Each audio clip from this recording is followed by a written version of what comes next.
আমি তিশা খন্দকার।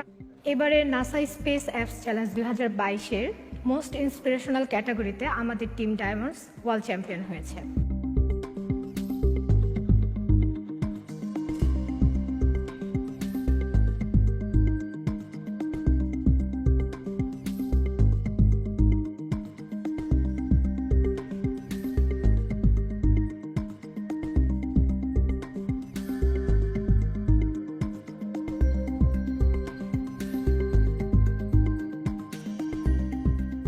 আমরা মূলত কাজ করেছি স্পেসে যে নক্ষত্রগুলো আছে তাদেরকে নিয়ে। আমরা তো পৃথিবী থেকে শুধুমাত্র নক্ষত্রের যে মিটমিট এই জিনিসটা দেখতে পাই, বাট এই মিটমিটিটা কেন হচ্ছে, থিমই ছিল এটা যে এই জিনিসটা আমরা পৃথিবীর মানুষকে দেখাবো।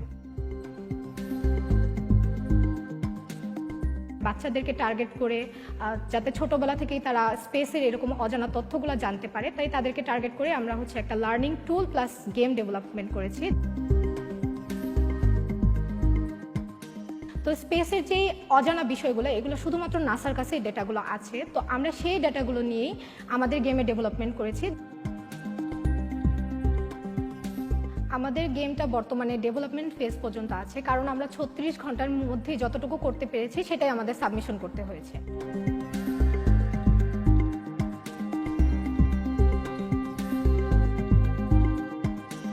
নর্মালি গেমগুলো খেলা হয় বিনোদনের জন্য, বাট আমাদেরটা শেখানোর জন্য।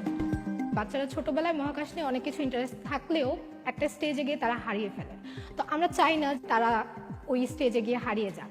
তো সেই কারণে আমাদের এই গেমটা ডেভেলপ করা, যাতে তারা এগুলো জানতে পারে এবং এটা সামনে আরও অনেক বেশি পড়াশোনা করতে পারে, রিসার্চ করতে পারে।